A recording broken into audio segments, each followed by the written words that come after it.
Hi, I've mentioned the importance of body paragraphs, and we've also looked at the first key element, which is a good topic sentence.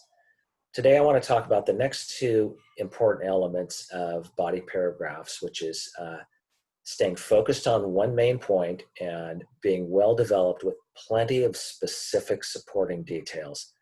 I got to say that third point, well developed with plenty of specific supporting details, is probably the number one weakness of 90% of the writers I teach. And so if you can learn this is something we'll be working on all semester, but take heed of this. This is really important. Um, so first of all, paragraph unity. That just means that we're focusing on one point per body paragraph. Each supporting detail clearly relates to the topic sentence. If you include a detail that you think is important, but your reader might not see the relationship back to that main point, your job is to show the connection or the relationship, or to choose details that are more clearly related. Let's say we take this as an example. Take a minute to pause the video and read this, and I want you to identify any sentences that really don't stay focused on proving the topic sentence. So pause the video for this.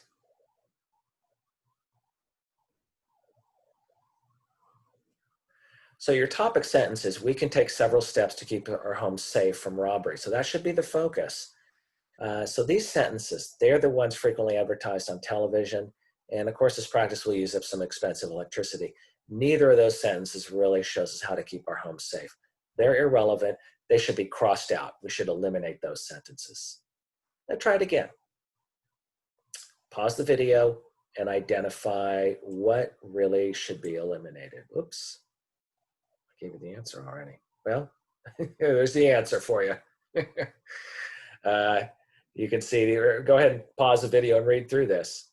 And I'm sure you're going to get 100% on this question. So notice in this, if we cross out all the sentences that are really irrelevant to how educational TV is, we're left with almost nothing. I would call this a very thinly developed paragraph, definitely not passing quality at all. How can we fix that? Well, paragraph development is going to come to our rescue. So paragraph development means the specific supporting details that explain, clarify, or provide evidence for your topic sentences. Sometimes I like to think of myself as trying to prove my point before a hostile or skeptical audience. And that usually gives me enough development. I'm thinking I'm trying to persuade this person who's a little skeptical of my position, and that's my orientation, I tend to give better development, better evidence and explanation. As I mentioned, the lack of effective development is one of the most common problems in student writing. And if you can develop your body paragraphs well, it will set you apart from the run-of-the-mill student. There are a lot of different ways to develop a paragraph.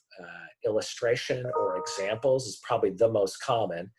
Narratives or stories, that's also very common, especially in depending on the essay assignment.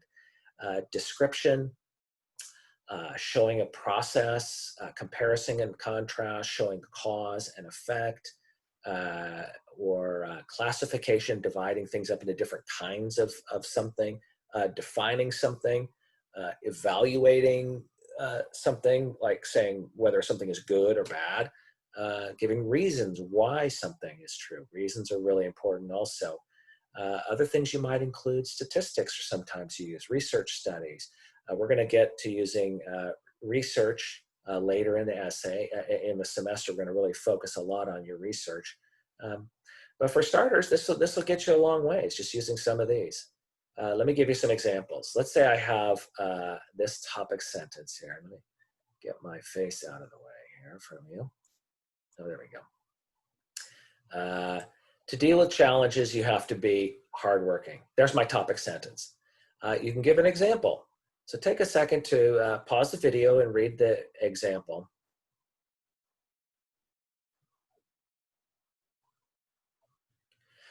Notice a couple things. This is a great example, right? It's a perfect example. It includes plenty of details, a lot of specific details. Now, a poor writer would just say, for example, Thomas Edison, and leave it at that, expecting that you're going to know how hard he worked, how successful he was. Okay? Don't just leave that to the reader. Do the work for yourself. You're supposed to do the work and say, okay, how long did he work? What were examples showing how much he worked? Uh, Give me details that demonstrate this and his eventual success. Description is another thing you can use. Description involves using the five senses. So see, smell, taste, touch, and hear. And if you can notice these as you read this, take a second to pause the video, read this, and notice the five senses.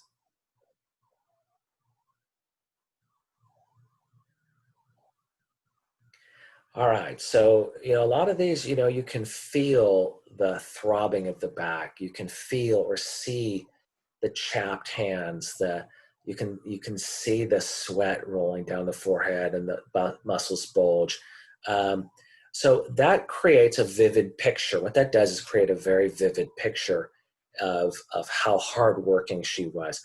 Very effective at helping the reader to kind of mentally get in. People love beautiful, well described pictures of things. It helps them get into that situation. They're very effective.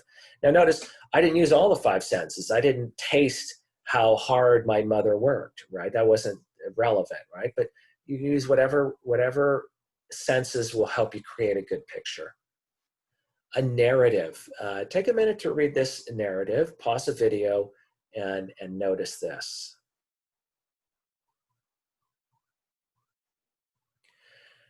So a narrative is a little longer than an example, basically. It tells a story with a beginning, a middle, and an end. The beginning is, I was frustrated.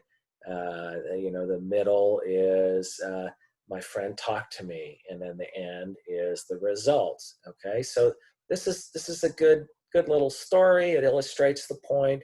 And everybody has these stories. This is a nice thing. You may be in a situation where you're going to use your own personal experience. You may be allowed to do that in some essays. In other essays, you may read somebody else's story and incorporate that into your essay as a supporting example. So it's like an example, but it's not just one snapshot. It's a whole story with a beginning, middle, and end. It's really good. Oops.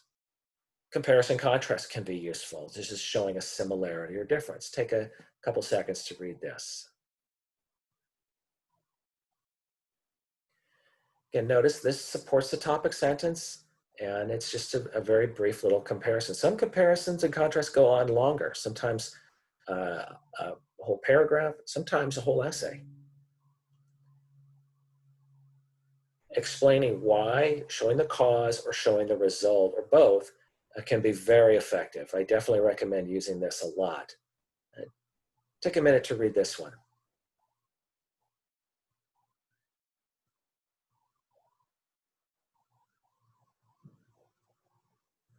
So this starts by explaining the kind of the background and then the effect of all this hard work. This is showing the results. Sometimes showing the cause is going to be more relevant. Oops. All right, so finally, most paragraphs are not just going to involve one method of development. Most body paragraphs use a variety of of development techniques in order to prove the point. This is why if you're going to write a topic sentence, everybody's essay is going to be different. Even though maybe you have the same topic sentence as somebody, you're going to develop it in your own way.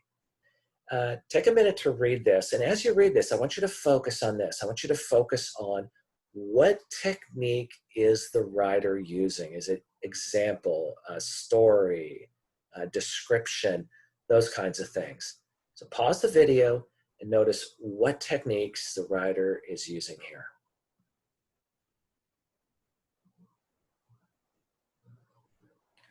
So first of all, notice it starts off with the topic sentence. We've got a good topic sentence. Hard work is essential to overcome obstacles. here's my limiting statement, and here's the general topic. This is explaining why or the causes of needing to work hard. That we have to work hard because life is not easy. Um, there are going to be challenges to do all these things. Nothing's handed to us. Therefore, the only way to get what you want is to struggle. If life is going to be hard, the only way to get along in life is to be harder. Then we follow it with an example. I don't know whether to call it an example or a story. Probably I would call it an example because it's not a specific one-time event. The story is usually one particular time. But this is a good example. It's got a lot of good details. Specific details are the key to your success. Being specific here about the challenges they had to overcome, the hard work they showed, and their eventual success. Here, this is showing the result. If they'd not worked so hard, they would not have stayed in a bad neighborhood all their life. They're showing they did better, right?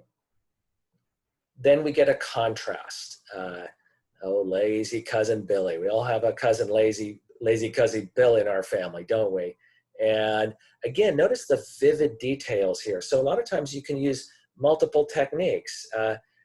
We get a pretty good picture of this, or rather it's an example really more than a vivid description. It's a very good example that's a contrast. One more thing is, notice this last sentence. People like him will never succeed until they learn to work hard. This is what we call a concluding sentence. It ties in that last example with the main idea of the whole essay. The concluding sentences are really effective at helping reframe it for your reader, helping your reader to see what the whole point of what we were talking was. All right, so I look forward to seeing your body paragraphs when you're writing your essays for me.